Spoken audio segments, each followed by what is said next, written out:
আজ রবিবার। সকালটা ছিল নরম উষ্ণ রোদে মোড়ানো, বাতাসে হালকা শীতের স্পর্শ।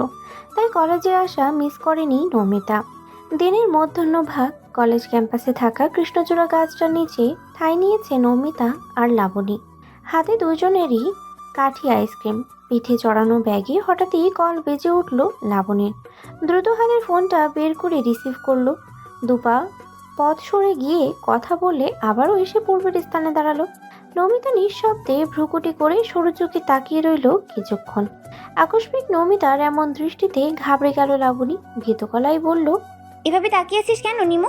আমি কি কিছু করেছি? নমিতা কড়কড়ে কণ্ঠে শুধালো, তুই ফোন কিনেছিস অথচ আমাকে বললি না কেন? আমি কবে ফোন কিনলাম? এটা আমার আপুর ফোন। নমিতার মেজাজ কিছুটা ঠান্ডা হলো। কাঠি আইসক্রিমে ছোট্ট একটা কামড় দিয়ে জিজ্ঞেস করলো, তোর আপু বাড়িতে এসেছে কবে? কাল দুপুরে দুলো ভাই দিয়ে গেছে। নমিতা ছোট্ট করে জবাব রাখলো। ও। কিঞ্চিত সময়ের মাঝেই কিছু একটা মনে পড়ল নমিতার। সাথে সাথেই মুখভঙ্গি বদলে গেল। চোখ মুখ যেন খুশিতে চকচক করছে। খুব গুরুত্বপূর্ণ কিছু মনে পড়েছে, ভাবটা এমন। লাবণী ঠিক ধরতে পারল না তার বান্ধবীর হঠাৎ এমন হাবভাবের কারণ। কৌতূহল নিয়ে জিজ্ঞেস করতে যাবে তার আগেই নমিতা উদ্বিগ্ন কণ্ঠে বলল, ফোনটা দে তো লাবু। কেন, কি করবি? সাফিনের সঙ্গে কথা বলবো। অনেক দিন হলো কথা বলি না। ওর কথা মনে হলে ভেতরটা কেমন যেন করে। ওর গলাটা খুব শুনতে ইচ্ছে করে। সঙ্গে সঙ্গেই মুখশ্রী জোরে নেমে এলো ঘোর আধার। লাবণী তৎক্ষণাৎ ফোনটা নমিতার হাতে দিল। চোখ দিয়ে ইশারা করলো যে কথা বল। মলিন হেসে কিছুটা দূরে গিয়ে দাঁড়ালো নমিতা। মুখস্থ করে রাখা সাফিনের নাম্বারটিতে কল ঢুকালো। হৃৎপিণ্ডে তোকপোকানি বাড়ছে খুব। আর চোখে অদূরে থাকা লাবণী সন্দেহজনকভাবে বিড়বিড়ালো, তুই আসলেও ভালোবাসিস নিমু, নাকি পুরোটাই মোহ? কোন প্রেমিকা আদৌ এতদিনের প্রেমিকের সাথে যোগাযোগ বিচ্ছিন্ন অবস্থায় থাকতে পারে? দিব্যি তো সবসময় হাসি খুশিই দেখেছি। কোনো বিরহের ছোঁয়া নেই শূন্যতার কাতরতা। কাল বিকালেও কতক্ষণ আড্ডা দেওয়া হলো, কই সাফিনের নাম মুখে নিতেও দেখলাম না। এই কেমন ভালোবাসা? পরক্ষণেই বিষাদময় হেসে ভাবল, আমি তো ভালোবেসে নিঃস্ব হয়েছি। এখনো তার কথা মনে হলে কলিজা পুড়ে চৌচির হয়ে যায়। কিন্তু কি লাভ হলো বল? সে আর আমার হইল না। সে এখন বিবাহিত পুরুষ। তোর ভালোবাসাটাই সুন্দর রে নিমু। আমার মতো দুর্বলদের ভালোবাসা মানায় না। ওদিকে নমিতা অধীর আগ্রহে অপেক্ষা করছে প্রিয় মানুষের, প্রিয় পুরুষের গলার স্বর শোনার জন্য। অবশেষে অপেক্ষার অবসান ঘটল। কল রিসিভ করলো সাফিন। বিরক্তমাখা কণ্ঠে শুরুতেই বলল, হ্যালো, কে বলছেন? বারবার কল দিয়ে বিরক্ত করছেন কেন? নমিতার কণ্ঠস্বর প্রবল উদ্দীপনায় কাঁপছে। আ- আমি বলছি, তোমার নিমাই। রুষ্ট মেজাজ যেন হিম হয়ে আসলো। অপর প্রান্তের কাতর সুর, নিমাই, কেমন আছো তুমি? এতগুলো দিন পর মনে পড়লো আমার কথা। এর মাঝে একটা বারো মনে পড়েনি আমাকে? কোনো যোগাযোগ নেই, কোনো খোঁজ নেই। জানো কত অপেক্ষা করেছি তোমার কল আর টেক্সটের। যোগাযোগ করার উপায় ছিল না, বিশ্বাস করো। বাবা আমার ফোন নিয়ে নিয়েছে। আপুর ঘটনার পর বাবা আমার উপর আস্থা হারিয়ে ফেলেছে। বাবা ব্যতীত আর কারো কাছে ফোন নেই বাড়িতে, তাই যোগাযোগ করতে পারিনি। আম সরি সাফিন। তাহলে এখন কার ফোন দিয়ে কথা বলছো? নমিতা মৃদু হেসে বলল, এটা আমার ফ্রেন্ডের বড় বোনের ফোন। বেশিক্ষণ কথা বলতে পারবো না। এবার বলো, তুমি কেমন আছো? আন্টি কেমন আছেন? তোমাকে ছাড়া কি করে ভালো থাকবো বলো? মা ভালো আছে। তোমার প্রপার অ্যাড্রেস দাও, আমি আসবো দেখা করতে। জিভায় কামড় দিল নমিতা। চোখে ইশারা করে লাবণীকে কাছে ডাকলো। লাবণী এগিয়ে এলো। ফোনটা দূরে সরিয়ে ফিসফিস করে জিজ্ঞেস করলো, প্রপার অ্যাড্রেস চাইছে, দেখা করতে আসবে বলছে, বলে দেব? পরে যদি কোনো ঝামেলায় পড়ে যাই। লাবণী ভ্রু নাচালো। কটমট স্বরে বলল, প্রেম করিস তুই আর জিজ্ঞেস করিস আমাকে? আমি কি তোর প্রেমিকের মন পড়েছি? তোর ইচ্ছে হলে দি, নয়তো দিস না। আমায় ডাকবি না বলে দিলাম। ততক্ষণে নমিতার কোনো রেসপন্স না পেয়ে অস্থির হয়ে উঠল সাফিন। কি হলো, কথা বলছো না কেন? তুমি কি দেখা করতে চাও না আমার সাথে? তাহলে সোজা সাপটা না করে দাও। ধরে পড়ে যাওয়ার মতো ভয় পেল নমিতা। ত্রস্ত কণ্ঠে বলল, না না, অমন কোনো ব্যাপার নেই। দেখা করতে চাইবো না কেন, অবশ্যই চাই। টেক্সট করে অ্যাড্রেস জানিয়ে দিচ্ছি। আমি জানতাম তুমি না করতে পারবে না, এজন্যই তোমায় এত ভালোবাসি নিমাই। নমিতার মুখমণ্ডলে কিঞ্চিত লজ্জার ছাপ ফুটে উঠল। লাজুক স্বরে আরো কিছুক্ষণ কথা বলে কল কেটে দিল। ঠোঁটের কোনায় কোনায় হাসির আলো ছায়া খেললো যেন। কলেজে অবধি বসে আদিবকেই বাইক থামাতে বলল কুষাণ। আদিব কিছু বুঝতে না পেরে বলল, বাইক থামাতে বললি কেন? দরকার আছে বন্ধু, এখানেই দাঁড়া। শঙ্কিত চাহনিতে চাপা উদ্বেগ, চোখ ঘুরিয়ে কাঙ্ক্ষিত মানুষের অনুসন্ধানে হন্তদন্ত করে বাইক থেকে নেমে কলেজের সদর দরজা পর্যন্ত গিয়ে স্থির হলো কুষাণ, তবু অল্পের সময়ের জন্য। অস্থির অক্ষিপট হঠাৎ সেই মানুষটাকে অবলোকন করে শান্ত হলো, ফের উল্টো পথে পূর্বের স্থানে ফিরে এলো। কৃষ্ণাব চোখে যেন অদৃশ্য মুগ্ধতা, অষ্টপুটের কনকনানিতে খুশির আভাস ফুটে উঠল। কুষাণকে আপাতমস্তক একবার দেখে নিয়ে আদিব হেসে হেসে মজা করে বলল। মধ্য রাস্তায় প্রেম জাগলো নাকি বন্ধুর মনে? কুষাণ সেই কলেজের সদর দরজার পানে তাকিয়ে আনমনেই বলল। উম, হয়তো। কলেজ ছুটি দিতে আরো কিছুক্ষণ অপেক্ষা করতে হবে। ওখানে মেয়েদের কসমেটিক্সের দোকান দেখে আসলাম না, ওখানে আবার নিয়ে চল। কুষাণ উঠে বসার সাথে সাথেই বাইক স্টার্ট আদিব। কলেজ ছুটি হয়েছে কিছুক্ষণ হলো, ছেলে মেয়েরা দলে দলে বেরিয়ে আসছে, শেষ হবার যেন নামই নেই। দাঁড়িয়ে থাকতে থাকতে পায়ে ঝিনঝিন অনুভব হচ্ছে কুষাণের। একটা দরকারি কাজে চলে গেছে আদিব। কাঠফাটা রোদের তাপে চোখ দুটো ছোট ছোট করে ভ্রু জোড়ার মাঝ বরাবর পড়েছে সূক্ষ্ম ভাঁজ। আরও কিছুটা সময় অতিক্রম হওয়ার পর বেরিয়ে এলো নৌমিতা আর লাবণী। গরমে ক্লান্ত দুই রমণী ধীরে ধীরে হাঁটছে, চোখে মুখে বিরক্তির ছাপ স্পষ্ট। দীর্ঘ অপেক্ষায় অবসান ঘটল, হাঁফ ছেড়ে বাঁচল কুষাণ। নমিতা কুষাণকে দেখে হাঁটার গতি কিছুটা বাড়ালো। নমিতা কাছে আসার সঙ্গে সঙ্গে কাট কাট কণ্ঠেই ধমকালো। এতক্ষণ লাগে তোর বের হতে? সবাই বেরিয়ে গেছে প্রায়। ক্লান্তিতে নমিতার মেজাজ এমনিতেই খিটখিটে হয়ে আছে, কুষাণের রুক্ষ গলার কথা শুনে মেজাজটা রফা দফা হয়ে গেল। যখন ইচ্ছে হবে তখনই বের হব। তোমাকে কে বলেছে দাঁড়িয়ে থাকতে? আর কেনই বা এসেছো এখানে? কুষাণের মেজাজ চরম বিগড়ে গেলেও দেখাতে পারছে না, বিড়বিড় করে বলছে। যার জন্য চুরি সে বলে চোর। তবে মুখে বলল অন্য কথা। একটু দরকার এসেছিলাম, ভাবলাম এসেছি যখন তোকে নিয়ে যাই। কিন্তু তুই যে মেসেজ দেখাচ্ছিস, মনে হচ্ছে ছুটির পরে স্পেশাল কারোর সঙ্গে দেখা করার প্ল্যান ছিল, আর আমি এসে সব বেচতে দিলাম। নৌমিতার গা জ্বলে উঠল কুষাণের এমন খোঁচা সুলভ কথায়। ব্যস্ত চরণ যুগল থামায়নি নৌমিতা, নিজের মতো হেঁটেই যাচ্ছে। লাবণী মিটমিটিয়ে হাসছে, হাত চেপে নৌমিতাকে বড় ভাইয়ের সঙ্গে উগ্র ব্যবহার করতে বাধাও দিচ্ছে সে। বিড়বিড় করে বকে যাচ্ছে নৌমিতা। জনসমাগম বেশি হওয়ায় জোরে বলতেও পারছে না। কুষাণ তার নিবৃত্ত গম্ভীরভাবেই ফিরে এলো। গোটানো শার্টের স্লিভ দুটো আর একটু উপরে ওঠালো। স্নিকার্স জুতা জোড়ায় হালকা ধুলো জমেছে। একটা রিক্সা ডেকে উঠে পড়ল কুষাণ। নমিতার নিকটে রিক্সা থামিয়ে আলগোছিয়ে বলল। কারো মন চাইলে উঠতে পারে। ক্লান্ত ভরা নিষ্প্রাণ চাহনি তাক করলো কুষাণের দিকে। লাবণী কানে ফিসফিস করে বলল। উঠে পড় নিমু, তোর না পেট ব্যথা করছে? মানা করছি না তোর ভাইয়ের সঙ্গেই চলে যা। নমিতা বলল। তুই একা যাবি? আরে আমার চিন্তা করিস না, আমি মিমের সঙ্গে চলে যাব। ইশারায় আশ্বাস দিল। নমিতা আর ছলচাতুরি না করে উঠে পড়ল। অন্যদিকে মুখ ফিরিয়ে বসে আছে কুষাণ। রিক্সার সিট তেমন বড় না হওয়ায় গা ঘেঁষেই বসতে হয়েছে দুজনের মাঝেই নীরবতা। রিক্সা চলছে তার নিজ গতিতে। তীব্র মেয়েলি ঘ্রাণ কুষাণের মনে অন্যরকম অনুভূতি জাগিয়ে তুলছে। ঘন ঘন শ্বাস নিল কুষাণ, আর চোখে পরখ করলো একবার। মন বলছে এই মুহূর্তে ওই নরম কোমল হাতটা নিজের মুঠোবর্তী করতে চাইছে, আরেকটু কাছাকাছি আসতে। কিছু নিষিদ্ধ চাওয়ার উদয় হয়েছে ইদানিং, যেটা সামাল দেওয়া বড্ড কঠিন। প্রিয় মানুষের কাছে আসলেই বুঝি এমনটা অনুভূতি হয়। অজান্তে হৃদস্পন্দনের গতি বেড়ে যাচ্ছে। গোধূলি লগ্নে প্রিয় মানুষের সঙ্গে রিকশায় করে ঘোরা একটা ছিল স্বপ্নের মতো, অথচ তাকে ভেতরে ভেতরে নাজেহাল অবস্থা করে পাশে বসা রমণীর কোনো হেলদোলে নেই। হঠাৎ একটা পার্কে এসে রিকশা থামাতে বলল কুষাণ। মামা এখানে দাঁড়ান। আকস্মাৎ রিকশা ব্রেক কষাতে নমিতা ভ্রু কুচকে জিজ্ঞেস করলো। এখানে দাঁড়াবে মানে? সোজা বাড়ি যাব? আগে নাম, তারপর বলছে। না, আমি নামবো না। তুমি যেখানে খুশি যাও, আমার কোথাও যাওয়ার ইচ্ছে নেই। এ মামা, আপনি জানতো? বয়স্ক রিকশাওয়ালা বলল। কই যাবো যাবো আপনি? তরফদার বাড়ি চেনেন না? ওখানেই নিয়ে চলুন। রিকশাওয়ালা কিছু বলতে নেবে তার আগেই প্রতাপী স্বরে হুমকি দিল কুষাণ। তুই নামবি নাকি কোলে করে নামাবো? বললাম তো নামবো না। দেখো, আমি খুবই টায়ার্ড, হয়তো ঝামেলায় জড়াতে চাই না আমি। বুঝেছি, ভালো কথায় কাজ হবে না। তরফদার গোষ্ঠীর মানুষ তো, ঘাড়ের রক দুটো বংশগতই বাঁকা। ওকে, কোনো ব্যাপার না, বাঁকা রক সোজা করে হাতুড়ি আছে। মুখ বাঁকালো নৌমিতা। এদিকে মহা মুশকিলে পড়েছেন রিক্সাওয়ালা।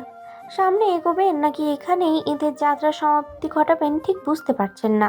দোটানায় পড়ে রিক্সা স্থির রেখে ঝগড়া দেখছেন। কুষাণ ভাড়াটা মিটিয়ে দিল। নমিতা অন্যদিকে মুখ করে গা ছাড়া ভাব নিয়ে বসে আছে, নিজের যেতে অনড়। আকস্মিক কুষাণের দৃষ্টিকটু কান দিয়ে হকচকালো নমিতা। মেলি নরম তুলতুলে কায়াটি পুষ্ট কঠোর পুষ্ট বাহু দুটো এক টানে তুলে নিল। বিস্ময়ে কিংকর্তব্য বিমূঢ় হয়ে তাকিয়ে আছে নমিতা। সত্যি সত্যি কোলে তুলে নেবে ভাবতেও পারেনি সে। রিক্সাওয়ালাও অবাক, তবে কিয়ৎক্ষণ পর কি যেন মনে করে হেসে উঠলেন। নমিতার ছটফট করতে করতেই বলল, কুষাণ ভাই প্লিজ নামাও আমায়, বেশি বাড়াবাড়ি হয়ে যাচ্ছে কিন্তু।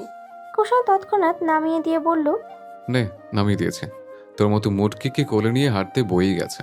ভ্রু কুঞ্চন করে রাগ দেখিয়ে বলল, কোলে নিতে বলেছে কে? খবরদার মুটকি বলবে না একদম, তোমার চোখ মোটা। শুরু হয়ে গেল তাদের ঝগড়া। কুষাণ হার মেনে নিয়ে ঝগড়া থামায়। নমিতা বাহানা জোরে দিচ্ছে বারবার, সে যাবে না, কিন্তু কে শোনে কার কথা। কুষাণ আজ অজানা কারণে নিজের তলব খাটাচ্ছে। পার্কের ভেতরে পুকুরের পাশটায় দাঁড়িয়ে কান্না কান্না ভাব নিয়ে নাক মুখ কুচকে পা থামিয়ে বাচ্চা সুলভ কণ্ঠে সুর টেনে বলল, কুষাণ ভাই, ধীর পায়ে হাঁটতে হাঁটতেই কুষাণ প্রতি উত্তর করলো, বল। আমি বাড়ি যাব। বাড়ি তো আমিও যাব, জঙ্গলে থাকবো নাকি? কুষাণের পেছন পেছন হাঁটতে হাঁটতে নমিতা বলল, তাহলে এখানে এসেছো কেন? প্রেম করতে। হতভম্ব দৃষ্টিতে নমিতা শুধালো। মানে? আকস্মিক সত্যি কথা বের হয়ে যাওয়ায় ভড়কে গেল কুষাণ, তবে নিজের চাটুকারিতার আড়ালেই ঢেকে দিল। কপট বিরক্তির স্বর টেনে বলল, কিসের মনে করছিস নেমু? ওই যে বললে প্রেম করতে এসেছো। তপ্ত নিঃশ্বাস ছেড়ে নাটকীয় ভঙ্গিমায় বলল, জানিস, আমার কাকা খুবই দয়ালু মানুষ, তাই তো টাকা পয়সা দিয়ে আস্ত একটা গাধা পোষে। উপস, সরি, জেন্ডার চেঞ্জ। আস্ত একটা গাধি হবে। উত্তপ্ত কড়াইয়ের তেল ঢালার মতো কাজ করলো কথাটা। নমিতার অগ্নিরূপ দেখে মনে মনে একটু ভয়ও পেল। হতাশাজনক কণ্ঠে আগুনে পানি ঢালতে বলল, কোনটা মজা আর কোনটা সিরিয়াস এখনো এতটুকু বুঝিস না? নমিতা ক্রোধে চোখ দুটো লাল করে তীক্ষ্ণ চাহনি নিবদ্ধ করলো কুষাণের উপরে। কটমট স্বরে বলল, তোমার নাম কুষাণ কে রেখেছে বলো তো? কুষাণ তরফদার না রেখে কাউয়া তরফদার রাখলে বরং ভালো হতো। যত সব ফালতু পাবলিক। উল্টো ঘুরে দেদারসে পা চালালো। তার ভীষণ খিদে পেয়েছে, তাই ঝগড়া করাতেও অনীহা।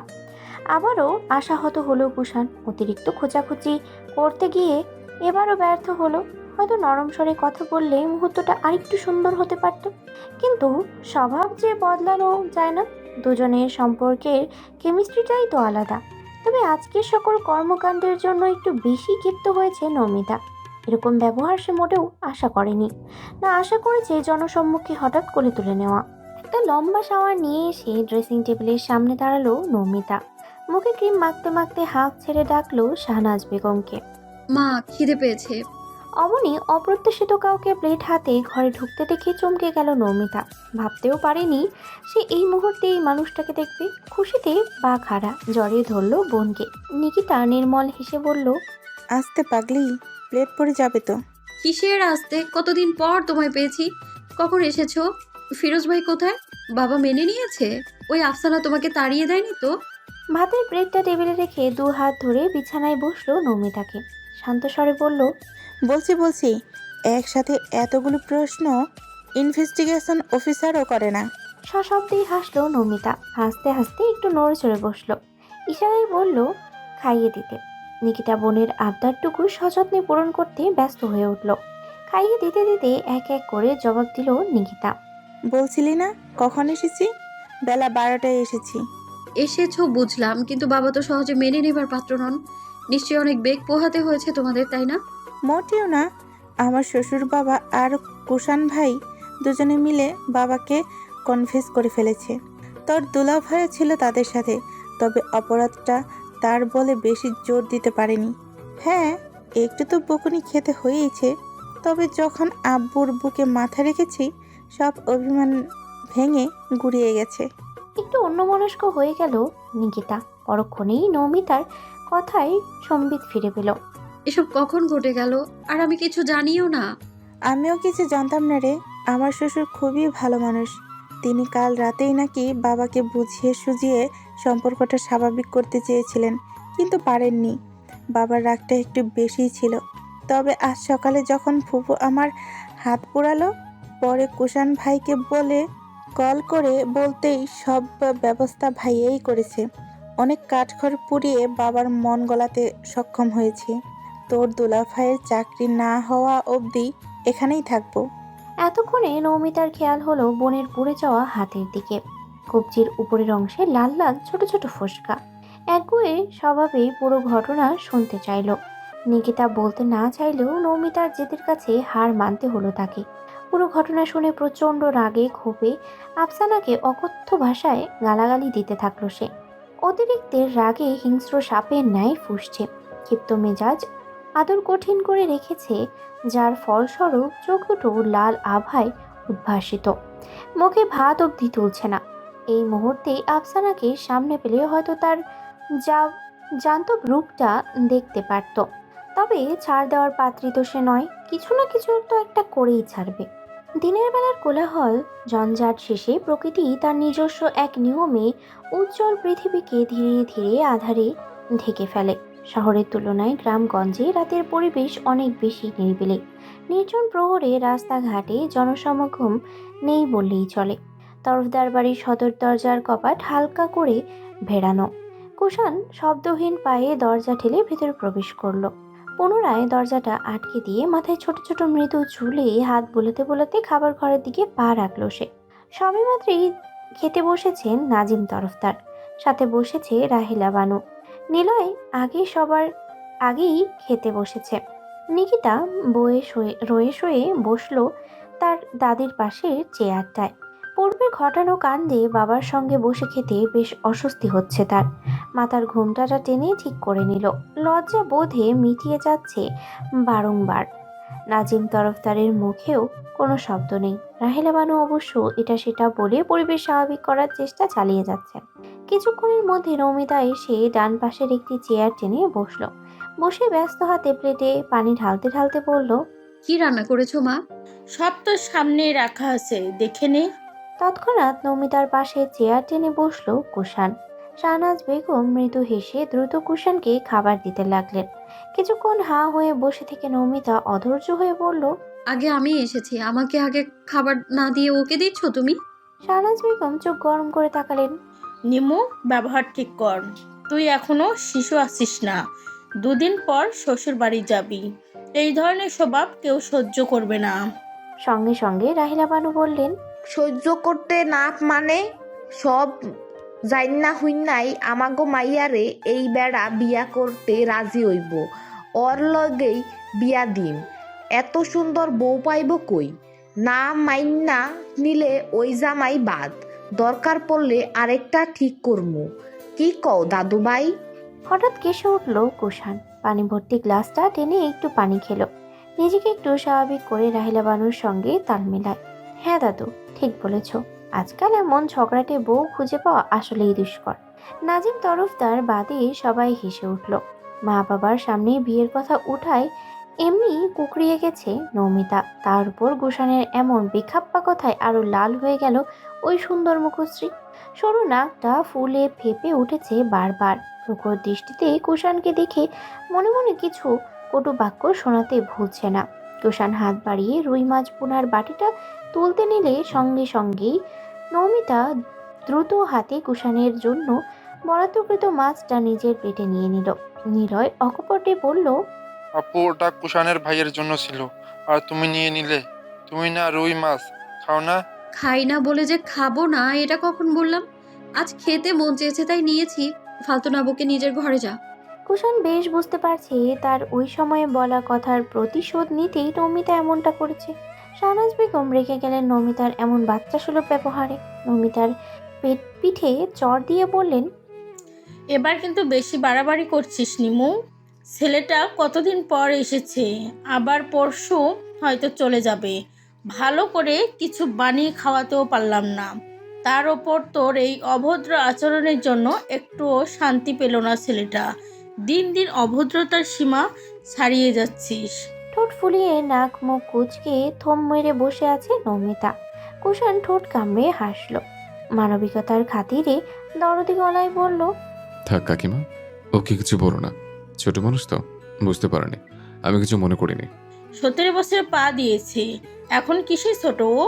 সবই হিংসা, হিংসুটে একটা। শাহনাজ বেগম বললেন কথাটা। নমিতা রাগে গজগজ করতে করতে বিড়বিড়ালো, দরদ দেখে বাঁচি না, তোকে আমি ছাড়বো না হারামি। কুষাণ দুষ্টু হেসে বাম হাতে তার ছোট ছোট দাড়িগুলোতে হাত বোলালো। নড়ে চড়ে বসে সবার চোখের আড়ালে নমিতার কানে কানে বলল, ছাড় থেকে বলেছে তোকে? নে, ধরে রাখ আমাকে, আমি মাইন্ড করবো না। সঙ্গে সঙ্গে সরে গিয়ে ভদ্রলোকের মতো মাথা নিচু করে খাওয়ায় মনোযোগ দিল। পাশের মানুষটাকে খেপিয়ে এমন একটা ভাব করছে যেন সে কিছুই বলেনি। সময় হলো এমন একটা অদৃশ্য স্রোত, যা অজান্তেই অতিবাহিত হয়ে যায়। সময়ে নিজে জমা পড়ে হাজারো কথা, অসংখ্য কাজ। পরের দিন সন্ধ্যায় নাজিম তরফদার, শাহনাজ বেগম, নিলয় আর নমিতা গেল পাশের বাড়িতে গায়ে হলুদের অনুষ্ঠানে। নিকিতা যায়নি, কারণ কখন কে সুযোগ মোতাবেক দু চারটা কথা শুনিয়ে দেয় তা তো বলা যায় না। মানুষ যে বড় নিষ্ঠুর, সুযোগের কুট কাচালি করতে ভোলে না। নিকিতা খেয়ে দিয়ে নিজের ঘরে দরজা আটকে তার স্বামীর সাথে কথা বলছে। রাহেলা বানুও ঘরে ঘুমাচ্ছে। বাকি রয়েছে কুষাণ। সে তার ব্যাগ থেকে ডায়েরিটা হাতে নিয়ে টেবিলে বসেছে। কলমের খসখসে আওয়াজে শব্দগুচ্ছ নিয়ে অনুভূতি সাজিয়ে তুলছে। উস্কো খুস্কো চুল কপালে ল্যাপটানো, হাতে কালো ফিতের ব্র্যান্ডের ঘড়িটা নিস্তব্ধ পরিবেশে টিকটক করে শব্দ করছে। কারেন্ট নেই, তাই গরমে হালকা সোনালি রঙের পাতলা শার্টটা ঘেমে মিশে গেছে শরীরে। টেবিলের সামনে জানালার একটা কপাট অর্ধ খোলা, দেয়ালে টানানো অনেকগুলো ওয়ালমেট।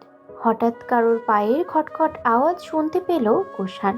খুবই সতর্ক পায়ে তার ঘরের দিকে কেউ হেঁটে আসছে। সতর্ক হলো তার বুদ্ধিদীপ্ত দৃষ্টি। ফোনের আলোটা ওভাবেই টেবিলের উপরে রেখে হালকা ভিড়ানো দরজার আড়ালে অন্ধকারে দাঁড়ালো।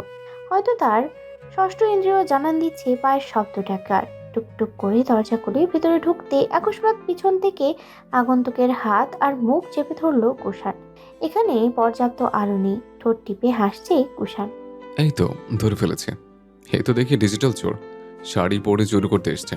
এই চোর, চুপচাপ বল, রাত বেরোতে আমার মতো সদস্য, নীতিবান, ভদ্র, শিষ্টাচার, সহজ সরল ছেলের ঘরে কি করতে এসছিস? আমার ঘরে তো চুরি করার মতো কিছুই নেই। ওয়েট, কিছু মনে পড়ার মতো ভঙ্গিতে নাটকীয় সন্দেহজনক কণ্ঠে বলল, আমার আমার ইজ্জত লোপাট করতে আসিস না তো? ইয়া মাবুদ, রক্ষা করো আমাকে। আমার শরীর আর মন শুধু এবং শুধুমাত্র আমার ফিউচার ওয়াইফের personal property. I will not late any thief ruin my wife's property, never. Namita শরীরের সর্বশক্তি দিয়ে কুষাণকে সরানোর চেষ্টা করলো। তার শব্দে কুষাণের মুখ থেকে হাত সরালো। সঙ্গে সঙ্গে হাঁপানি রোগীর মতো দমের উপরে দম নিল নমিতা। এতক্ষণ মুখ চেপে রাখার দরুন শ্বাস আটকে ছিল। কয়েকবার বড় বড় দম নিয়ে নিজেকে তটস্থ করে মুখ খুলল। কোনো কাণ্ডজ্ঞান নেই তোমার? আর একটু হলেই তো মেরে ফেলছিলে তুমি আমায়। ভাবলেশহীন দাঁড়িয়ে আছে কুষাণ। শান্ত গলায় জবাব দিল, কোনো সারা শব্দ না দিয়ে চোরের মতো বিনা আওয়াজে ঘরে ঢুকেছিলি কেন? আমি তো ভাবলাম কোনো লেডি চোর হয়তো চুরি করতে ঢুকেছে। Are you crazy? এই গ্রামে কোনো লেডি চোর তোমার ঘরে ঢুকবে তোমার ইজ্জত লোপাট করতে, তবু রাতের বেলায়? শোনো, নিজেকে এতটাও সুদর্শন ভেবো না যে মেয়েরা তোমার উপর হুমড়ি খেয়ে পড়বে। কি যেন বললে তুমি? নীতিবান, ভদ্র, সহজ সরল ছেলে। হ্যাঁ, ভদ্রতার ভ নেই না? সহজ সরল তো ছাড়, আজ তো একটা মিচকে শয়তান। কিয়ৎক্ষণের মাঝে পুরুষালী মাত্র 3 আঙ্গুল দিয়ে গাল চেপে ধরল কুষাণ। ভ্রুকুচকে ধমকালো, মুখ ভেঙে গুড়িয়ে দেব বেয়াদব। এখনই ভদ্রতা শেখ, নয়তো পরে পিটিয়ে পিটিয়ে শেখাবো। আমার মারের হাত কিন্তু খুব পাকাপোক্ত, একটু হাত কাঁপবে না। অস্ফুটে নমিতা বলল, লাগছে আমার, ছাড়ো বলছি। ছেড়ে দিল কুষাণ। জোরে চেপে ধরাই গালে দাগ পড়ে গেছে। প্রচণ্ড রাগ হলেও নমিতা রাগটাকে দেখালো না। কখনই লোকটার হাতে মার খেয়ে বসে বলা নেই। কপাল কুঁচকে বলল, আমার বই গেছে তোমার ঘরে আসতে। তাহলে কি তোর ভূত এসেছে আমার ঘরে? নমিতা আমতা আমতা করে শুধালো, না, আমি এসেছিলাম, বাড়িতে ঢুকে দেখি কারেন্ট চলে গেছে। আমার কাছে কোনো লাইট নেই, তোমার ঘরে জানালা দিয়ে একটু আলো বের হচ্ছিল, তাই এসেছি। আদারওয়াইজ এখানে আসার কোনো প্রয়োজনই ছিল না। আসল ব্যাপারটা বুঝে ঠোঁট গোল করে বলল। ও, মনে একটা প্রশ্ন উকি দিতেই সেটা জানালো। কাকা কাকিমারা আসেনি? ওনারা কখন আসবেন? গায়ে হলুদের অনুষ্ঠান শেষ হলেই তারা আসবে। ওখানে অনেক ছেলে পেলে, তাই আমি বেশিক্ষণ থাকিনি, চলে এসেছি। ও, ভালো করেছিস।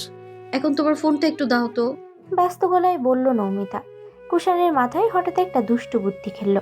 কাল তো চলেই যাবে, আবার কবে না কবে দেখা হয়, তাই কিছু দুষ্টু মিষ্টি খুনসুটি উপভোগ করা যাক। এই স্মৃতিগুলো জমা করে ডায়েরির পৃষ্ঠাগুলো ভরাট করলে মন্দ হবে না। নমিতার হাতে ফ্ল্যাশ লাইট অন করা ফোনটা দিয়ে দিল। নমিতা হাঁটা দিল তার দাদুর ঘর থেকে ব্যাটারি ওয়াক লাইটটা নিতে। তার পেছনে পেছনে হাঁটছে কুষাণ। চার কদম এগোতেই উল্টো ঘুরল নমিতা, কোমরে হাত দিয়ে ভ্রুকুচকে প্রশ্ন করলো, আমার পেছন পেছন কেন আসছো? কুষাণ চোখ ঘুরিয়ে চারপাশটা এক পলক দেখে নিল। তারপর সামনে দাঁড়ানো হলুদ শাড়ি পরনে সপ্তাদশীর চোখের দিকে নির্লিপ্ত চাহনি ফেলে বুলি ফুটালো, তোদের বাড়িতে আমি ভয় পাই। চারদিকে যে জঙ্গল, আমার কাছে তেমন লাইট নেই, তাই তোর পেছন পেছন হাঁটছে। আসলেই ভয় পাই নাকি ঢং করছে ঠিক ধরতে পারলো না নমিতা। ভেঙচি কেটে আবারও হেঁটে রায়লা বানুর ঘরে ঢুকলো। দাদু তোমার লাইটটা কোথায়? ঘুম ঘুম কণ্ঠে তিনি বললেন, খুঁজা দেখ, এখানেই কই একটা আছে হয়তো। চারপাশটা খুঁজে দেখলো কিন্তু লাইট পেল না। একটা লাইট তার বাবার কাছে আরেকটা নিলয় নিয়ে গেছে, তাই এই মুহূর্তে তার দাদুর লাইটটা ছাড়া উপায় নেই। নিকিতাও হয়তো ঘুমিয়ে গেছে। নমিতা বলল, পাইনি দাদু, একটু ভালো করে মনে করার চেষ্টা করো তো কোথায় রেখেছো। কিছুক্ষণ চুপ করে থেকে তিনি ধীর স্বরে ঘুম জড়িয়ে গলায় বললেন, ছাদে যাইয়া দেখ। উৎসুক দৃষ্টিতে নমিতা প্রশ্ন করলো, ছাদে? লাইট আবার ছাদে থাকবে কেন? কিন্তু অপর পক্ষ থেকে জবাব আসলো না। বুঝলো ঘুমিয়ে গেছে, তাই উপান্তর না পেয়ে কুষাণকে বলল। চলো ছাদে যাই। কুষাণ গা ছাড়া ভাব নিয়ে বলল, তুই যা, আমি দাদুর কাছে থাকবো। গাল ফুলালো নমিতা। এতক্ষণ তো ঠিকই আমার পেছন পেছন ঘুরছিলে, এখন একটু সাহায্য চাইলাম অমনি তোমার ভাব বেড়ে গেল না? গিরগিটিও এত দ্রুত রং বদলায় না। কুষাণ এমন একটা ভাব করলো যেন আত্মহামিকায় আঘাত হানলো কথাটা। কোনো কথা না বলে চুপ করে দাঁড়িয়ে রইল, অথচ চোখের চাহনিতে গভীর কিছু লুকানো। কয়েক পল অপেক্ষা করে নমিতা অনুরোধ করলো, প্লিজ চলো না কুষাণ ভাই, এখন ছাদে যেতে ভয় লাগছে আমার, প্লিজ। কোনো বাক্য ব্যয় না করে বড় বড় কদম ফেলে যেতে আরম্ভ করলো কুষাণ। তার পেছন পেছন হাঁটছে নমিতা। কেন জানি কাছাকাছি থাকার এই মুহূর্তগুলো বেশ লাগছে কুষাণের। কিছুদিন আগেও যে ছেলেটা নির্ভীত গভীর স্বভাবে থাকতে ভালোবাসতো, আজ সে একটা মেয়ের জন্য উন্মাদ। যেখানে সেখানে তার সঙ্গ পাওয়ার লোভে অজুহাত খুঁজতে ব্যস্ত। এখনো ঠিক তাই, শাড়ি সামলে উঠতে কষ্ট হচ্ছে নমিতার। এতক্ষণ হাঁটা চলার জন্য গুচির ভাঁজ ঢিলে হয়ে গেছে। অসাবধানতা বশত পড়ে যেতে নিলে সঙ্গে সঙ্গে ধরে নেয় কুষাণ। ফোনের ফ্ল্যাশ লাইটের আলোয় চোখাচোখি হয় দুজনের। এক নতুন অনুভূতির সঙ্গে পরিচয় হয় নমিতা। হঠাৎ যেন হৃৎস্পন্দনের লাফালাফি গতি বেসামাল ঠেকছে। দেহ জোরে অজানা শিহরণ বয়ে চলেছে। হঠাৎ ফোনের বাজকাই রিংটনের শব্দে দুজনের দৃষ্টি তখন ফোনের স্ক্রিনে। জেরিন নামে সেভ করা নাম্বারটা থেকে কল এসেছে। নমিতা ঠোঁট পাকালো, কোনো অদৃশ্য কারণেই মেয়েটাকে তার দেখতে ইচ্ছে করে না। নমিতার সামনে জেরিনের কল আসায় বিব্রতিকর পরিস্থিতিতে পড়লো কুষাণ। কিছুক্ষণ আগের অনুভূতি সব উবে গেছে। নাও, তোমার জেরিন কল করেছে। এতদিন ধরে গ্রামে আছো, বেচারি খুব মিস করছে বোধ হয় তোমায়। দেবো এক থাপ্পড়, না জেনে কথা বলবি না। কুষাণ কলটা কেটে দিল। ভেঙচি কাটলো নমিতা। ছাদে উঠে লাইট খোঁজার ফাঁকে কাছাকাছি চলে আসে দুজনে। মাঝে হয়তো কয়েক সেন্টিমিটারের দূরত্ব। এই দূরত্ব আগেও অনেকবার গুছিয়েছে, কিন্তু নমিতার এমন অনুভূতি কখনো হয়নি। আবারও কেমন যেন অনুভূতির কবলে স্তম্ভিত হয়ে পড়ল সে। পর মুহূর্তেই নিজেকে সামনে নিল। কাম্য বস্তুটিকে খুঁজে পেয়ে কুষাণ বলল, পেয়ে গেছিল নিমু, এবার চল নিচে যাই। সিঁড়ি বেয়ে নামার সময় হাতে হাত স্পর্শ করলো দুজনার। তৎক্ষণাৎ হাতটা সরিয়ে নিল নমিতা। এই নিরালা পরিবেশে সামান্য স্পর্শে আকস্মাৎ বেনামে অনুভূতি কেন হচ্ছে বুঝতে পারছে না। মাথা নিচু করে হেঁটে নিজের ঘরে চলে গেল। মনে মনে নিজেকে বেশ অতক্ষণ বকলো নমিতা। হঠাৎ এমন অনুভূতি হওয়ার জন্য তার ভেতরে খারাপ লাগা কাজ করছে। সে তো সাফিনকে ভালোবাসে, তাহলে এই অনুভূতিগুলো আগে কেন হয়নি? নিজের গালে নিজেই জ্বর দিল। যদি কুষাণ জানতে পারে তার এমন ভাবনার কথা, তখন সে কি করে মুখ দেখাবে? ভাবতেই গা গুলিয়ে আসছে তার। বিকেল 3:05 বাজে। রেল স্টেশনে দাঁড়িয়ে আছে কুষাণ। ধীর পায়ে ট্রেনে উঠছে। পিঠে সেই ব্যাগ। সকাল থেকে নমিতাকে বাড়িতে দেখা যায়নি। কলেজ যাওয়ার নাম করে বাড়ি থেকে যে বেরিয়েছে আর ফেরার নামই নেই। কলেজের বাইরে অপেক্ষা করেও হদিস মেলেনি তার। তাই তো বারবার পিছন ফিরে তাকাচ্ছে, যদি দেখা পায় সেই উড়নচণ্ডী শব্দদোষীর। তার হরিণী দীঘল চোখ দুটো যদি দেখতে পায়, সেই আশায় বারবার খুঁজে চলেছে। তৃষ্ণার্ত দুটো চোখে আজ অসহায়ত্ব, কিন্তু তার আশা কি পূরণ হবে? হয়তো হবে, নয়তো না। ট্রেনের জানালার কাছাকাছি বসে পড়ল কুষাণ। পরনে তার অ্যাশ কালার শার্টের সাথে কালো প্যান্ট, হাতে আজ সিলভার রঙের ঘড়ি, জেল দিয়ে চুলগুলো পরিপাটি করা, মুখে হাসি ছিটে ফোটাও নেই। অজস্রবার রমণীয় হলো প্রেয়সীর স্মৃতি। সুযোগ পেয়ে আড়াল হতে প্রেয়সীর কর্মকাণ্ড অপলক দৃষ্টিতে তাকিয়ে থেকে দেখাগুলো আজ সবই স্মৃতি। এখান থেকে যাওয়ার পর আবার আগের মতো ব্যস্ত হয়ে পড়বে, চাইলেও দেখা মিলবে না তাহার। ভাবতেই বুক ভারী হয়ে আসছে।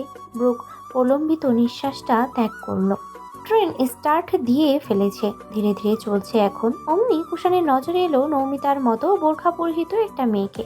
মেয়েটিকে এদিকে সেদিকে ফিরে তাকালো, নিশ্চিত হলো ওটা নৌমিতাই। ট্রেনের খুব কাছাকাছি ছিল বলে দেখা মাত্রই আপনা আপনি ডাক দিল। নিমু, আয় নিমু। পরিচিত কণ্ঠস্বর পেয়ে তাকালো নৌমিতা। কুষাণকে দেখা মাত্রই ঘাবড়ে গেল সে, কাঁপা কাঁপা হাত নাড়িয়ে বিদায় জানালো। বেশ এতটুকুই যথেষ্ট ছিল ওই বলিষ্ঠ পুরুষের হৃদয়ের অস্থিরতা শূন্যতা কমিয়ে শান্ত রূপ দিতে। এদিকে ভয়েই বারবার শুকনো ঢোক গিলল নৌমিতা। শুষ্ক ঠোঁট জোড়া জিভ দিয়ে ভেজালো। কুষাণ তাকে সাফিনের সাথে দেখে ফেলেনি তো? যদি দেখে ফেলে তাহলে কি হবে ভাবতেই ভয়ে জড়সড় হয়ে যাচ্ছে নৌমিতা। ভীতিগ্রস্ত চোখ দুটো ঘুরিয়ে ঘুরিয়ে দেখছে তার পরিচিত কেউ স্টেশনে আছে কিনা। না, এমন কাউকে চোখে পড়লো না। দ্রুত পায়ে স্টেশন ছাড়লো সে। মূলত আজ কলেজ ফাঁকি দিয়ে বেলা 12টা নাগাদ বেরিয়েছিল সাফিনের সঙ্গে। এই 3 ঘন্টা পার্ক এবং রেস্টুরেন্টেই কাটিয়েছে তারা। সাফিনের স্বভাব আজ সম্পূর্ণ অন্যরকম লেগেছে নৌমিতার কাছে। হুটহাট হাত ধরে ফেলা, কাছে ঘেঁষতে চাওয়া, বারবার মুখ ঢাকতে নিষেধ করা, সেই সঙ্গে নৌমিতার মুখের দিকে তাকিয়ে হঠাৎ করে রোম্যান্টিক রোম্যান্টিক কথা বলছে, তা নৌমিতার জন্য ছিল প্রচণ্ড অস্বস্তিদায়ক। আরও অনেক কিছুই ঘটেছে। দৃষ্টিটাও ছিল অন্যরকম। সুযোগ বুঝে নৌমিতার ঠোঁটে হাত দিতে নিবে, অমনি নৌমিতা নিজের মুখ সরিয়ে নেয়। কারণ জিজ্ঞেস করলে বলে ঠোঁটে আইসক্রিম লেগেছিল, ওটাই মুছে দিতে চেয়েছিল, অন্য কোনো ব্যাপার নেই। রিক্সা করে বাড়ি পৌঁছালো নৌমিতা। পুরোটা সময় সে ছিল প্রচণ্ড আতঙ্কে। ঘরে ঢুকে দ্রুত বোরখাটা চেঞ্জ করে নিল। উঠানে শাহনাজ বেগম আর মালাকে ছাড়া কাউকে দেখতে পায়নি। কলপার থেকে হাত মুখ ধুয়ে আসলো, দরজা আটকে বিছানায় গায়ে এলিয়ে দিয়ে কিছুক্ষণ চোখটা বুঝে শুয়ে থাকলো নৌমিতা। কিছুক্ষণ পর দরজার বাইরে থেকে ডাক দিল নিকিতা। এই নিমু, নিমু, দরজা খোল। উঠে গিয়ে দরজাটা খুলে দিল নৌমিতা। বিরক্তিমাখা মুখায়বে নিকিতা বলল, কলেজ সে কখন ছুটি হয়েছে? এতক্ষণ কোথায় ছিলি? কোচিংয়ে গিয়েছিলাম। সামনের সপ্তাহ পরীক্ষার রুটিন দিয়ে দেবে, তাই আর কি। ঠিক আছে, দাদু তোকে খুঁজছে, যা গিয়ে দেখে আয়। আচ্ছা। মুখের উপরে মিথ্যে কথাটা বলে তড়িঘড়ি করে রাহেলা বানু ঘরে ঢুকলো। নৌমিতাকে দেখে রাহেলা বানু চওড়া করে হেসে দিলেন। পান খাওয়া লাল টুকটুকে দাঁতগুলো দৃশ্যমান হলো ওনার। নৌমিতা মৃদু হেসে জিজ্ঞেস করলো, আমায় খুঁজছিলে? হ, আয় বস এইখানে। নৌমিতা বিছানায় বসলো। রাহেলা বানু বালিশের নিচ থেকে একটা বাক্স বের করলেন, যেটা গিফট পেপার দিয়ে মোড়ানো। পান খাওয়া থুতু ফেলে শুধালেন, এই জিনিসটা দেহনের লাগি তরে সহাল থাইকা খুঁজতাছি কুষাণ দাদু ভাই। পরে তরে খুইজা না পাইয়া আমার কাছে দিয়া গেছে বক্সটা। নে তোর জিনিস, ঘরে যাইয়া খুইলা দেখ কি আছে। বলেই পান খাওয়ায় মনোযোগ দিলেন তিনি। আড়ালে মিটমিটে হাসছেন, কারণ তিনি এর সম্পর্কে অবগত। বহু আগেই ওনাকে কুষাণ বলেছিল তার মনের কথা। তব দেখে নৌমিতাকে বসে থাকতে দেখে উচ্চস্বরেই বললেন, কি হলো, যাস না কে? মাথা নেড়ে বলল, যাচ্ছি। নৌমিতা ঠিক বুঝতে পারলো না কুষাণ তার জন্য কি রেখে গিয়েছে। দাদির কথা মতোই ঘরে গিয়ে নিয়ে গেল ব্যাগটা। ঘরে ঢুকে বিছানার উপরে রাখলো ব্যাগটা। কোনো এক অদৃশ্য কারণেই মনে হলো দরজার কপাট লাগিয়ে দিলে বোধহয় ভালো হবে। ম্লান মুখাভাবে ফের গিয়ে দরজাটা আটকে দিল নৌমিতা। টেবিলে ড্রয়ার টেনে কাঁচি বের করলো। চকচকে র্যাপিং পেপারের গায়ে হালকা সোনালি রঙের ফিতে বাঁধা। প্যাকেট খুলে অজান্তেই হাসলো সে, চোখ জড়ানো পছন্দের জিনিসগুলো পেয়ে। হাত বাড়িয়ে ধীরে ধীরে সেগুলো বের করলো। লাল, গোলাপি, নীল রঙের 3 বান্ডেল, সাথে এক বান্ডেল তার অত্যাধিক পছন্দের রেইনবো চুড়ি। বক্সের ভিতরে আরও রয়েছে 2টি হিজাব আর একটি বেলি ফুলের গাছরা। খুশিতে জল করে উঠল হরিণী দীঘল নেত্রপল্লব। কয়েক পল পিট করে জিনিসগুলোর উপরে আবারও নজর বোলালো। একটা হিজাব হাতে নিতেই একটা চিরকুট পড়ল বিছানায়। কৌতূহল বশত হাতে নিল সে। নীল কালার পেপারে কালো কালি দিয়ে স্পষ্ট লেখা, এত খুশি হওয়ার কিছু নেই পেতনি, পরীক্ষা ভালো হওয়া চাই, নয়তো একটা রিক্সাওয়ালা ডেকে এনে বিয়ে দিয়ে দেবো। ভেঙচি কেটে সরু চোখে কিছুক্ষণ ভাবল নমিতা। মিনিট দুয়েক পেরোতে না পেরোতেই ফিক করে হেসে দিল। জিনিসগুলো পড়ে আয়নায় দেখলো নিজের প্রতিচ্ছবি। ভালোই মানিয়েছে তাকে। সুশ্রী ছোট মুখে আনন্দ যেন উপচে পড়ছে। ভয়ও হচ্ছে, পড়াশোনা তেমন একটা করেনি। যেখানে সে পাশ নিয়ে চিন্তিত, সেখানে ভালো রেজাল্ট আশা করাটা বোকামি ছাড়া আর কিছুই না। কেটে যাওয়া দিনটার কথা ভাবলে আবারও দুশ্চিন্তা গ্রাস করে। তবে উপহারটুকু যখন চোখে ভাসে, সেই দুশ্চিন্তা ক্ষুণ্ণ হয়। চোখের পলকেই চলে গেছে কতগুলো দিন। নমিতার পরীক্ষা প্রায় শেষের দিকে। ছাত্র জীবনের প্রতিটি পরীক্ষাই গুরুত্বপূর্ণ, তবে দিনগুলো কেটেছে দুশ্চিন্তা আর নির্ঘুম রাত্রি পাড়াপাড়ির মধ্যে দিয়ে। বইয়ের পাতায় চোখ দুটো স্থির করে রেখেছে বহু সময়। সময় উল্টেছে পৃষ্ঠা, অথচ মন যেন বসছেই না বইয়ের পাতায়। কি করে বসবে? মন মস্তিষ্কে কি আর এখন পড়াশোনা আছে? ফোন হাতে পেয়েছে কয়েকদিন হলো। ফোনের জন্য কম কসরত করতে হয়নি শাহনাজ বেগমকে। তবে শেষমেশ সক্ষম হলো নাজিম তরফদারের মন গলাতে। ফোন পাওয়ার পর থেকেই অসংখ্যবার ঝগড়া বেঁধেছে সাফিনের সঙ্গে। প্রেমের ভূত মাথায় চেপে পড়াশোনায় মনোযোগ দিতে পারেই বা কয়জন। এ তো সন্ধ্যা নাগাদ ঝগড়া হলো আবারও। সাফিন পুরো একদিন তার কল বা টেক্সট কোনোটাই রিপ্লাই করেনি। কোথায় ছিল না ছিল সেই সবের মুখ ফুটে স্বীকার করেনি। কেন স্বীকার করে না? কিসের এত দ্বিধা? নৌমিতার চঞ্চল মন তা মানতে নারাজ। নিশ্চয়ই কোনো ঘাপলা আছে। হয়তো সম্পর্কের শুরু থেকে কেন সাফিনের চরিত্রটা অদ্ভুত লাগে তার কাছে। কখনো ইচ্ছে হলেই তার সান্নিধ্য পাওয়া যায় না। যখন তখন মন চাইলে দুটো কথা বলার ভাগ্য হয়ে ওঠে না সপ্তদশীর। প্রিয় মানুষের থেকে সময় না পাওয়া, গুরুত্ব না পাওয়া, এসব সহ্য করা যে মেয়েদের জন্য বড্ড কঠিন। মাঝে মাঝে মেয়েদের কমেন্টের উত্তর দেয়। অবশ্যই সেসবের নমিতার জেলাসি খুব একটা হয় না, তবে অবহেলাটা সহ্য করা দুষ্কর হয়ে ওঠে। জল ভরে এলো চোখে। ওই তোতা পাখির মতো কথা বলা মুখটা পানছিটে হয়ে গেছে।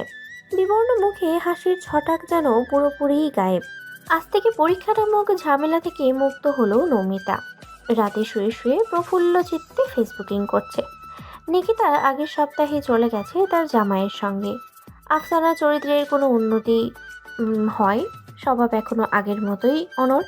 সাফিনের সঙ্গে বিকেলে অনেকক্ষণ কথা হয়েছে বিধায় মনটা আরোই ভালো। মাঝে মাঝেই মনে হয় সে ভুল করেনি মানুষটার সঙ্গে নিজের জীবনটা জড়িয়ে। নিমিষেই ভুলে যায় ওর থেকে পাওয়া আঘাতগুলো। ব্যথাটা যেন অপেক্ষা করে কখন একটু ভালোবাসা পাবে। অমনি দূরের আকাশে মিলিয়ে যায় ব্যথাটা। ধরা দেয় অফুরন্ত খুশি। রাত প্রায় 12টার কাছাকাছি। টুংটাং নোটিফিকেশনের শব্দে সদ্য ঘুমটা ভেঙে গেল।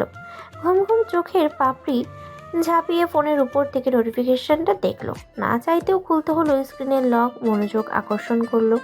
ওই নিমো, লাইনে আছো? একটা কথা বলার ছিল। এই বার্তাটুকু নমিতা লিখল। বলো। তুমি মাইন্ড করবে না তো?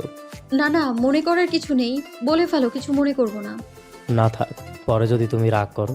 আমি তোমাকে কষ্ট দিতে চাই না। নমিতা বুঝতে পারছে না সাফিন কি এমন বলবে যে এত ভনিতা করছে, তবুও সাহস দিল। আমার কাছে কথা শেয়ার করতে এত দ্বিধা তোমার? রাগ করব না বললাম তো, গোপন রেখো না প্লিজ, বলে ফেলো।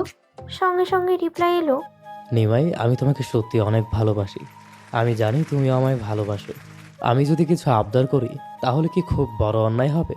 বিভ্রান্তিতে পড়ে গেল নমিতা। কি এমন জিনিস আবদার করবে সাফিন যার জন্য এত ইতস্ত করছে? বুক ভরে নিঃশ্বাস নিল। ফোনের স্ক্রিনে আঙ্গুল ঘুরিয়ে লিখল, ও নয় হবে না, আমি তো তোমারই। অপর প্রান্তের ব্যক্তিটা যেন হাসলো। একটা ওড়না ছাড়া পেক দাও তো নিমাই, কথা দিচ্ছি রাখবো না। হঠাৎ অপ্রত্যাশিত আবদারে চমকালো নমিতা। থমকে গেল হাত। ঠাস করে পড়ে গেল ফোন মুখের উপরে। সঙ্গেই ঠোঁটে ব্যথা অনুভব হলো। লবণাক্ত তরল পদার্থ বেরিয়ে এসেছে। ওড়না দিয়ে মুছে নিল দ্রুত। অস্বস্তিতে হাঁসফাঁস করছে তার। রাগও করতে পারছে না পূর্বের কথা দেওয়ায়। এটা কেমন আবদার সাফিন? কুণ্ঠাবোধ করলো ভীষণ রকমের। রেড রিসেপ্ট অপশনটা অফ করে দিল দ্রুত। সাফিন অনুরোধের সুরে বলছে তার আবদারটা রাখতে। নমিতা দ্রুত কি বলবে বুঝতে না পেরে আইডি লগ আউট করে ফোন অফ করে দিল। নিকিতা বলেছিল যেসব ছেলে এই ধরনের কিছু চাইবে তারা কখনো চরিত্রবান হতে পারে না, কিন্তু নমিতার কাছে সাফিনের দোষ বৈগুণগুলো বেশি ভেসে ওঠে। চাইলেও সে কখনো ভুলতে পারে না, ভুলতে চায়ও না। ঘুরন্ত ফ্যানের দিকে বিস্মিত চোখ দুটি স্থির, শূন্য মস্তিষ্ক, কিছু ভাবতে চায় না। মন বলছে যা হওয়ার কাল হবে, আজ যেন মাথা ব্যথা না বাড়ায়।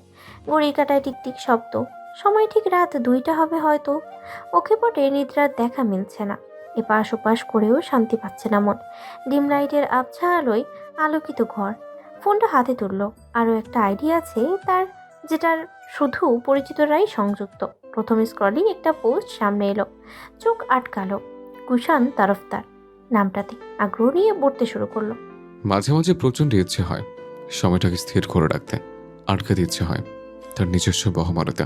কিছু মুহূর্ত যে ভোলা যায় না, বারবার ফিরে যেতে মন চায় অতীতে। মনে হয় ওই সময়টাতে যদি আরেকবার ফিরে যাওয়ার সুযোগ হতো, প্রতিটা সেকেন্ড তাকে আঁকলে রাখতাম, কাছাকাছি থেকে তার প্রতিটা নিঃশ্বাসের শব্দে মিশে যেতাম। কিন্তু আফসোস, সময়কে যে ধরে রাখা যায় না। যে দুষ্টু মিষ্টি খুনছুরিতে মেতে থাকতো উন্মাদ হৃদয়, একদিন সেই খুনছুরিগুলো তল্পে তল্প গুছিয়ে বিদায় নেয় আমার জীবন থেকে। চাইলে ওরা ধরা দেয় না আমার কাছে, একখণ্ড স্মৃতি হয়ে মস্তিষ্কের কোনো এক কোণে রয়ে যায়। আমার ক্ষেত্রে কিছুটা ব্যতিক্রম ঘটে। মস্তিষ্ক যদি মুছে দেয় সে ভালো লাগার একখণ্ড দৃশ্যপট, তাই খুব যত্নে কলমের কালি খরচ করে মজুত রাখি, সযত্নে লুকিয়ে রাখি সে পৃষ্ঠাটা। প্রিয়তমার বীজ ফলা দৃষ্টিটা আমার কাছে বড্ড দাম।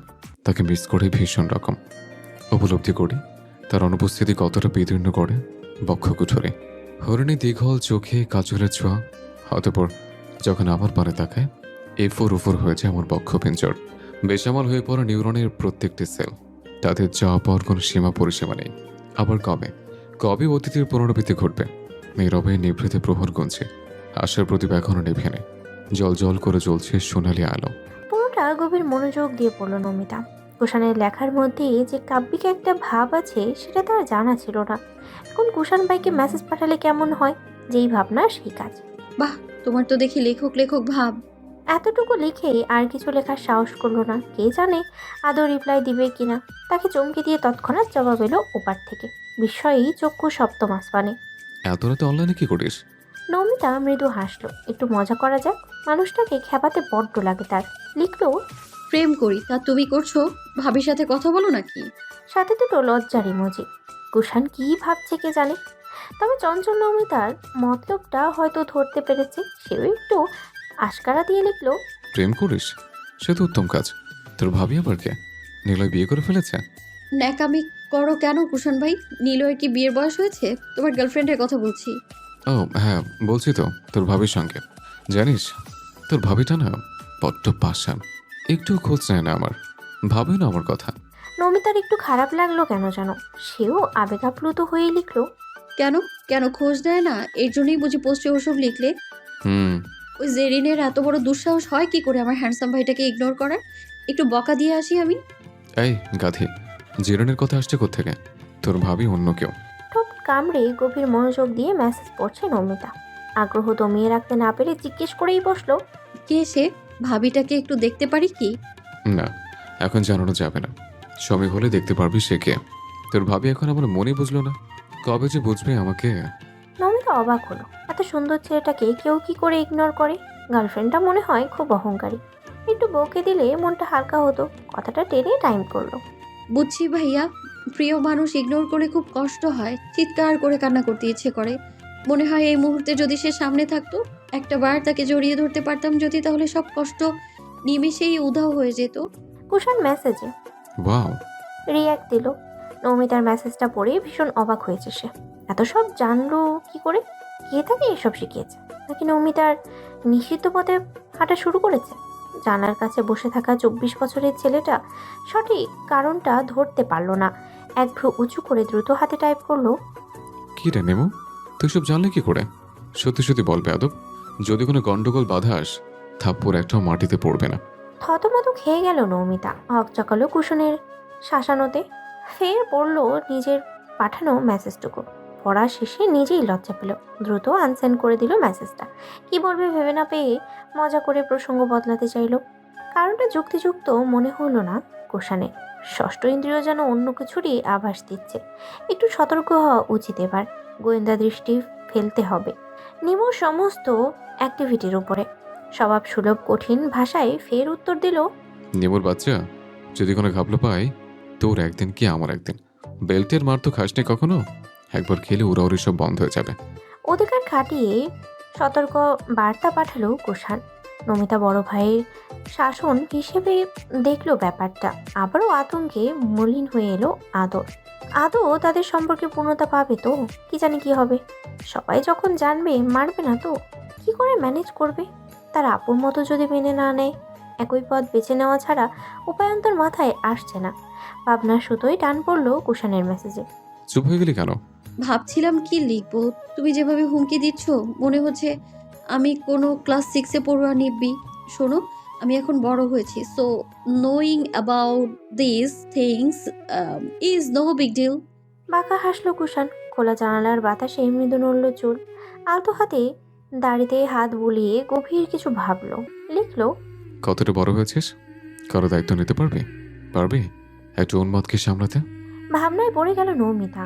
কুষাণ তাকে হঠাৎ এমন কথা জিজ্ঞেস করছে কেন? বড় ভাইকে চাইলেই কি সে এসব বিষয়ে বলতে পারে? লজ্জা করছে না? বুঝেও না বুঝার ভান করে বলল, কার কথা বলছো তুমি? কোনো উন্মাদকে সামলাবো? কিছুক্ষণ থেমে রইল তাদের কথোপকথন। সাহস হলো না কারো। ভাবনায় ডুবে দুজনেই। নমিতার এখন একটু লজ্জাই লাগছে। মিটি মিটি হাসছে সে। বিয়ের কথা বলছে হয়তো, কিন্তু কোনো উম্মাদের কথা বলল সেটাই তো বুঝতে পারলো না। কিছু সময় থমকে থেকেই কুষাণ মেসেজটা আনসেন্ড করে লিখলো, বুঝবি না, তোর গোবর পোড়া মাথায় আমার কথার প্রপার মিনিং কখনো ঢোকেনি, আর ঢুকবে বলে আশা করছি না। ঘুমিয়ে পড়, আর যেন এত রাতে লাইনে না দেখি। আল্লাহ হাফেজ। ফের লিখলো, don't send even a single message. 1 মিনিটের মধ্যে অফলাইন হবে, নয়তো কাকাকে জানিয়ে দেব গুণধর মেয়ের কর্মকাণ্ড। টাইপিং করা শব্দটুকু কেটে দিল। দ্বিতীয়বার মেসেজ দেওয়ার মতো দুঃসাহস হলো না তার। তড়াক করে মনে পড়লো গিফটের বিষয়টা। কৃতজ্ঞতাটুকু জানিয়ে দিবে। মেসেজ দিতে তো মানা করলো। আচ্ছা, চুড়ি আর হিজাব পরা ফটোগুলো পাঠিয়ে দিলে কেমন হয়? তাহলে নিশ্চয়ই বকা দিতে পারবে না। পাঠিয়ে অফলাইন হয়ে যাবে ভেবে সাহসটা করে 6টা ছবি সেন্ড করলো। সেন্ড করার অপেক্ষাও রইল না, না রইল জবাবের আশায়। ত্রস্ত হাতে ফোনটা বালিশের নিচে রেখে মুচকি হেসে ঘুমানোর চেষ্টা করলো। আজ রবিবার। উঠোনের বাঁ পাশে দণ্ডায়মান গাছের নিচে দাঁড়িয়ে আছে নমিতা। হাতে ব্রাশ, গাছের পাতায় পাতায় সকলের স্নিগ্ধ রোদ। নিলয় বিস্কিট খেতে খেতে বাড়িতে ঢুকছে। প্যান গুটিয়ে রাখা হাঁটুর সামান্য নিচ অব্দি। দোকান থেকে ফিরেছে সবে। নমিতা নিলয়কে দেখে এগিয়ে গেল। বাঁ হাতের মুঠোতে রাখা 100 টাকার নোটটা নিলয়ের দিকে বাড়িয়ে দিল।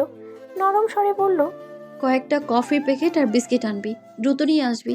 ভাবলো সে নিলয় সে কথায় তোয়াক্কাই করলো না। যেতে যেতেই শুধালো, যেখানে যাবই না সেখানে দ্রুত আনার প্রশ্নই ওঠে না। মেজাজ খারাপ। নমিতার কম্বিত স্বরে বলল, কেন যাবি না? একটু পথ গেলে কি তোর পাটা ভেঙে গুড়িয়ে যাবে? মাত্র আসলাম দোকান থেকে, আগে দাওনি কেন? বারবার যেতে পারবো না। নরম গলায় অনুরোধ করলো নমিতা। প্লিজ একটু গিয়ে নিয়ে আয় না। আমার সোনা ভাই, লক্ষ্মী ভাই, বড়দের ফরমাইশ রাখতে হয়। এখান থেকে 10 টাকা তোর, যা। সরি, আমি 10 টাকা করে নেই না। আজকাল ভিক্ষুকেও মানুষ 10 টাকা দেয় না। নমিতা তেতে উঠে বলল, তোকে আসলে টাকা দেয়াই উচিত না, ফালতু। সর সামনে থেকে। নিলয় গা ছাড়া ভাব নিয়ে পুনরায় হাঁটা ধরলো ঘরের দিকে। যেতেই বলে গেল, তোর সামনে কে যেতে চায়? আজ তো একটা ফাল সেমরি। নমিতা ক্ষেপান্বিত আদলে দাঁত কিরমির করে তাকালো। টানা টানা চক্ষুদয়ের তীক্ষ্ণ চাহনিতে অতি সামান্য হলেও ভয় পেল নিলয়। ব্রাশ নিয়ে কলের পাড়ে যেতে যেতে এক গাদা বকা ঝাড়লো ক্লাস 6 পড়ুয়া নিলয় তরফদারের উপরে। কিন্তু নিলয়ের যে ঘাড়ের রগ দুটো বাঁকা, সে তার কথাই অটল। নিজ মর্জিতেই চলতে স্বাচ্ছন্দ্য বোধ করে। রবিবারের দুপুর থেকে থেকে বসন্তের দক্ষিণা হাওয়ায় বয়ে যাচ্ছে দিক বেদিক। সাই সাই সবুজ পাতার কলতালে শীতল হলো হৃদয়। বিছানায় লেপ্টে আছে রাহিলা বানুর রুগ্ন দেহ। থেমে থেমে ব্যথাতুর শব্দ করছেন। বাতের ব্যথা তো বাড়ছেই, সাথে কোমর ব্যথা, বুকের ব্যথা। শেষ বয়সে যেসব রোগ ভাসে আর কি।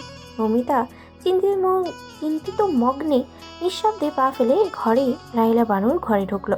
হাতে কয়েক পাতা ট্যাবলেট। পানির গ্লাসটা হাতে নিতে নিতেই তাড়া দিয়ে বলল, নাও দাদু, ট্যাবলেটগুলো খেয়ে নাও।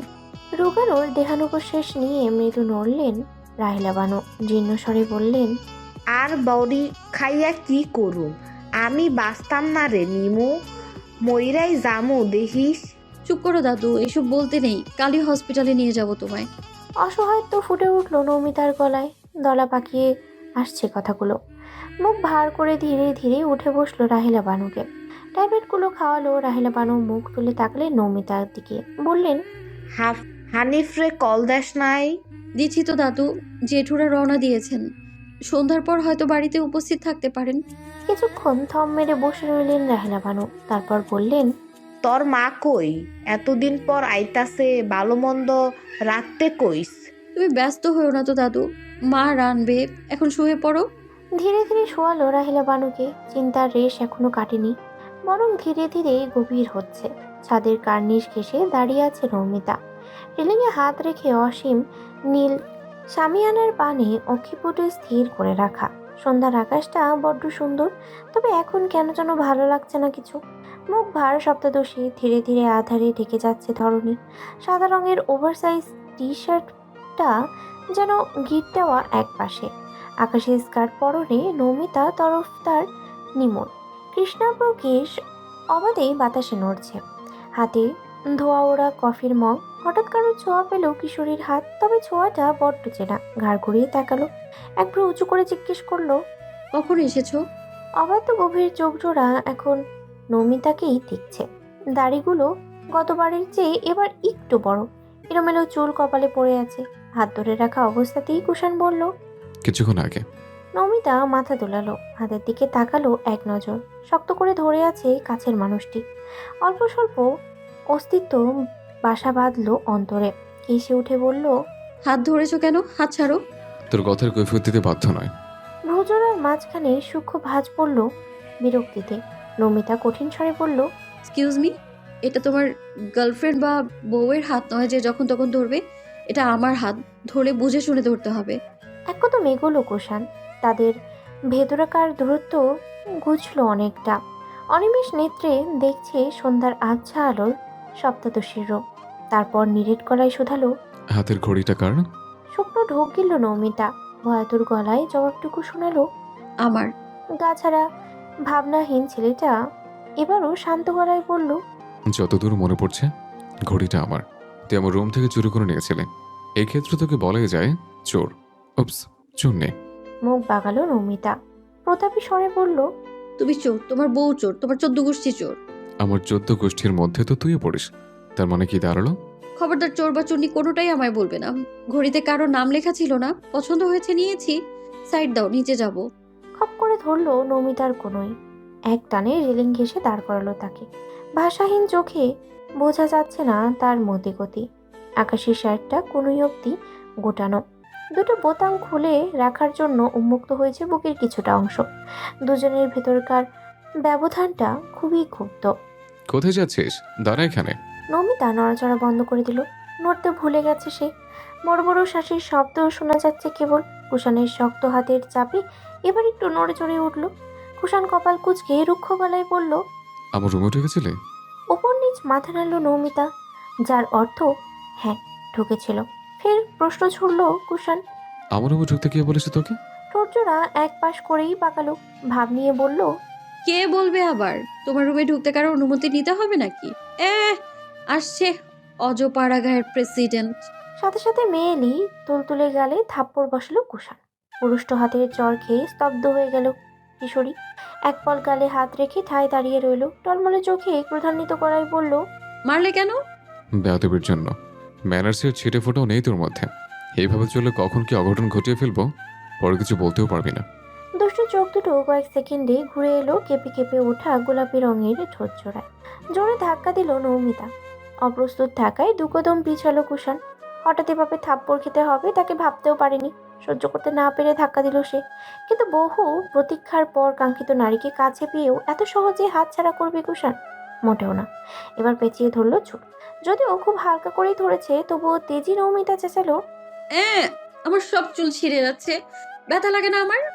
নিজেই তো বলো আমার মধ্যে নাকি ম্যানার্সে ছিটে ফোটা নেই, অথচ নিজেই একটা আস্ত ম্যানারলেস লোক। চুলগুলো আরেকটু জোরেই টেনে কাছে টানল নমিতাকে। অবাধ্য পুরুষের মতলব এখন স্পষ্ট নয়। কুষাণ নিরেট গলায় বলল, চোরের মায়ের বড় গলা। তারপর বল, আমার রুমে ঢুকে কি কি চুরি করলি?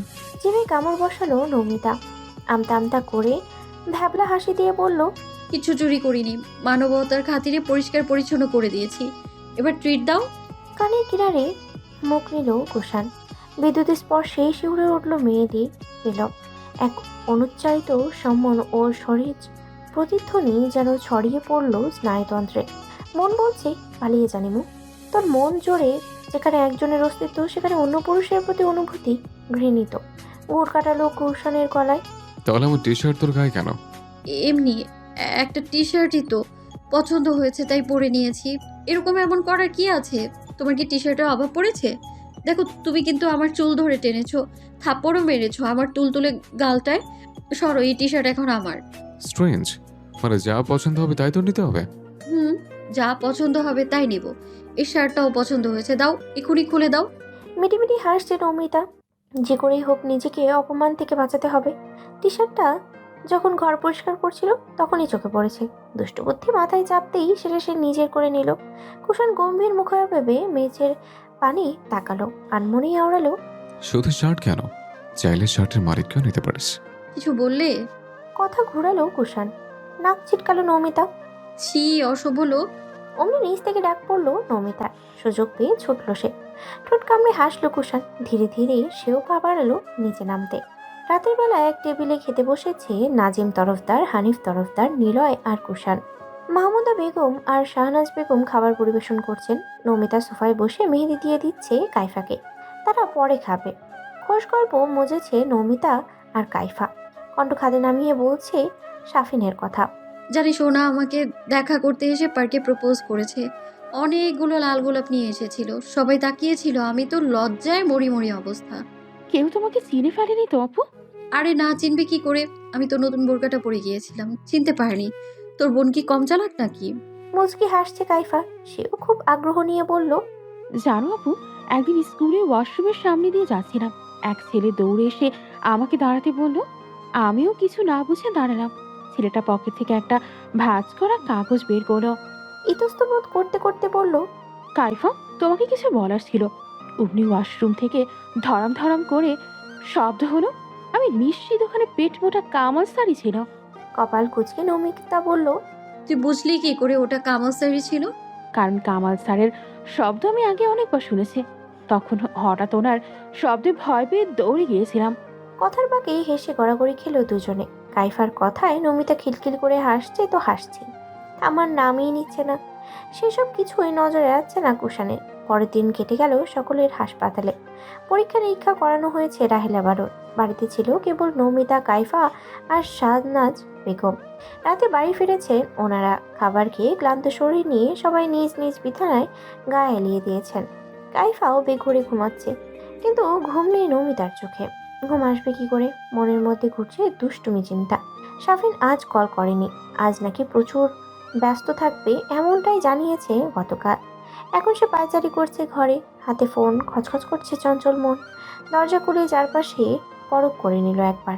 ধীরে ধীরে চলে গেল কুষাণের ঘরের সামনে। এই মুহূর্তে তাকে কেউ সাহায্য করলে সে কুষাণ ছাড়া আর কেউই না। একটা থাপ্পড় দিলেও ছেলেটা তার ইচ্ছে অপূর্ণ রাখবে না। টুকা দিল দরজায়, নিচু স্বরেই ডাকলো, কুষাণ ভাই, দরজাটা একটু খোলো। ঘুমো ঘুমো চোখে দরজা খুলল কুষাণ। কে চাই? বলছি। চট করে ঢুকে পড়ল ঘরে। কুষাণ কিছু না শুনেই ঢলে পড়ল বিছানায়। নমিতার ব্যস্ত গলা। আগে শুয়ে পড়েছো কেন? তোমাকে আমার একটা কাজ করে দিতে হবে। ঘুম ঘুম অস্পষ্ট গলায় জবাব দিল কুষাণ। আমি কোনো কাজ করতে পারবো না এখন। ঘর থেকে বের হ, নয়তো থাপ্পড় খাবি। থাপ্পড় খেতে আসিনি, ভুট্টা খেতে এসেছি। নিশ্চুপ শুয়ে রইল কুষাণ।